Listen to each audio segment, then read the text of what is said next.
கிறிஸ்துவுக்குள் மிகவும் பிரியமானவர்களே, உங்கள் அனைவருக்கும் இயேசு கிறிஸ்துவின் இனிய நாமத்தில் என்னுடைய அன்பின் வாழ்த்துக்கள். கர்த்தர் நம்ம எல்லாவரையும் ஆசீர்வதிப்பாராக. ஆம், இந்த நாளிலே கர்த்தர் நம்மோடு பேசுகிறார். நாம் நம்மையே நிதானித்திருந்தால் நியாய தீர்ப்பிலிருந்து நமக்கு தப்பி போகலாம். அப்போஸ்தலனாகிய பவுல் கொரிந்தியருக்கு நிருபத்தை எழுதும்போது 1 நிருபம் 11 அதிகாரம் அதனுடைய 31வது வசனத்தில் இப்படியாக சொல்கிறார், நம்மை நாமே நிதானித்தறிந்தால் நாம் நியாயம் தீர்க்கப்படும். மற்றவர்கள் நம்முடைய குறைகளை உணர்த்தி நாம் நம்மை அறிகிறதை விட, அது நம்முடைய பேரண்ட்ஸாக இருக்கலாம், ஃப்ரெண்ட்ஸாக இருக்கலாம், நம்முடைய சிப்ளிங்ஸாக இருக்கலாம், ஊழியக்காரர்களாக இருக்கலாம். ஆனால் அதை விட நாம் நம்மையே நிதானித்து அறிந்து கொண்டால் ஸ்தோத்திரம், அந்த அறிவுகளை நிலைநிறுக்கவும் அந்த கோபாக்கினிலிருந்து தப்பி போகவும் நமக்கு முடியும். இந்த நாளில் கர்த்தர் நம்மோடு தெளிவாக பேசுகிறார். நம்மையே நிதானித்து அறிய வேண்டிய நேரம் இது. ஏனென்றால் நியாய தீர்ப்பு மிகவும் சமீபமாக இருக்கிறது. நியாய தீர்ப்பின் நாள் அது சமீபமாக இருக்கிறது. ஆதலால் இதுவே நாம் நம்மை நிதானித்து அறிய வேண்டிய நாட்கள்.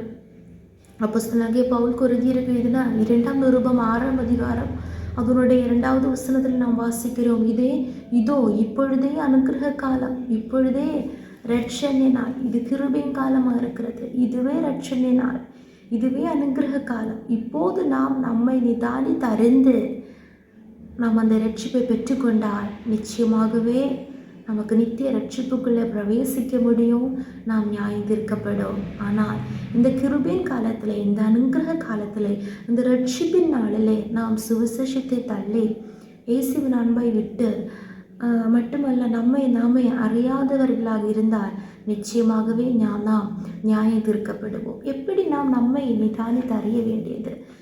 பைபிளில் ஒரு பெஸ்ட் எக்ஸாம்பிள் இளைய குமாரன். நமக்கு எல்லாருக்கும் தெரிந்த ஒரு பகுதி. இயேசுவே சொல்லியிருக்கிறார், ஒரு தகப்பனுக்கு 2 குமாரர்கள் இருந்தார்கள். இளைய குமாரன் தன்னுடைய ஆஸ்தியை எல்லாம் சீக்கிரமாக தகப்பனிடத்திலிருந்து வாங்கி வீட்டை விட்டு புறப்பட்டு போகிறார்.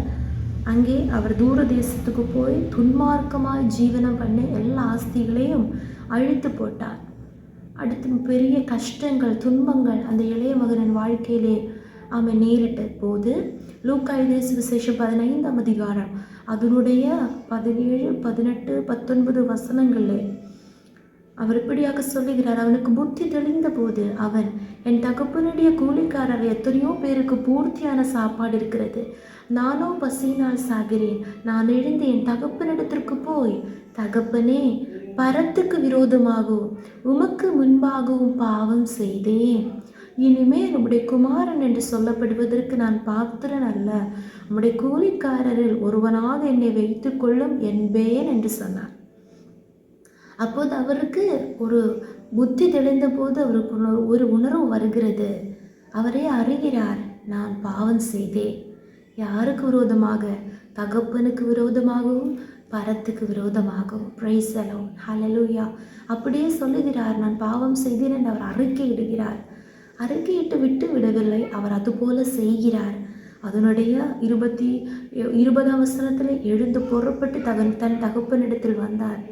அடுத்து அப்படியே அவர் சொல்லுகிறார் 21, 22 வசனங்களில், தகப்பனே, பரத்துக்கு விரோதமாக உமக்கு முன்பாகவும் பாவம் செய்தேன், இனிமேல் உம்முடைய குமாரன் என்று சொல்லப்படுவதற்கு நான் பாத்திரன் அல்ல என்று சொன்னார்.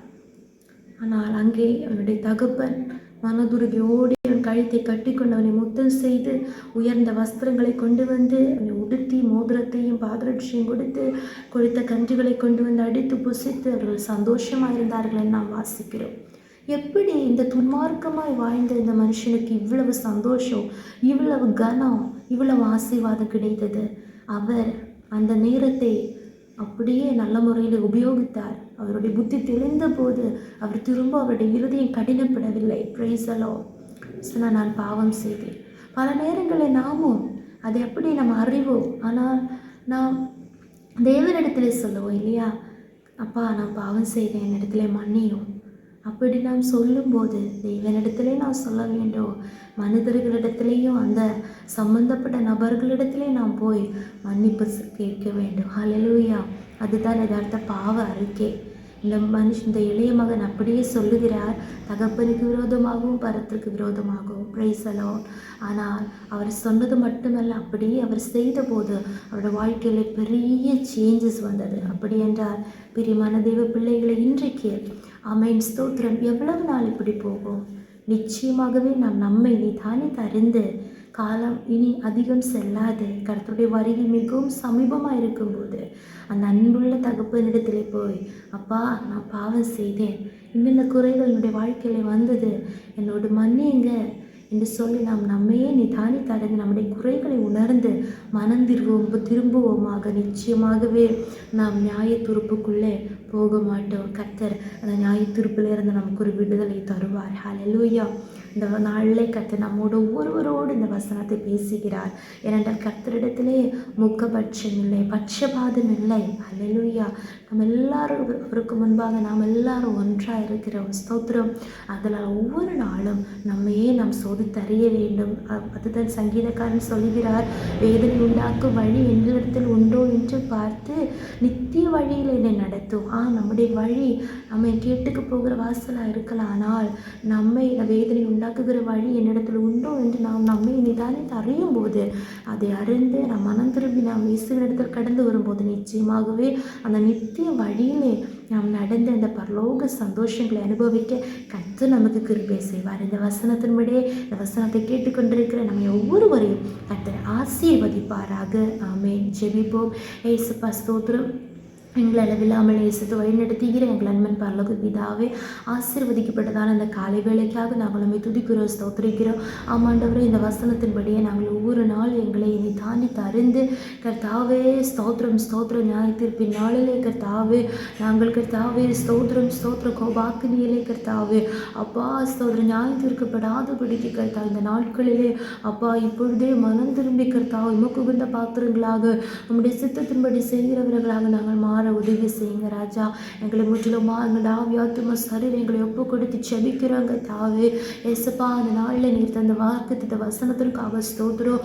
கர்த்தர் நிச்சயமாகவே எழுந்து போன சந்தோஷங்களை கர்த்தாவே, எழுந்து போன ஆசீர்வாதங்களை நன்மைகளை இரட்டியாக நீர் திரும்ப தர வல்லவராயிருக்கிறீர். ஆனால் உடைய சமூகத்தில் நாங்கள் எங்களையே நிதானித்து அறிந்து அப்பா மறுபடியும் ஆகும் இடத்திலே கர்த்தாவே அப்பா ஸ்தோத்திரம் அதிகமாக கிட்டி சேர கர்த்தர் கிருபை செய்யுங்க.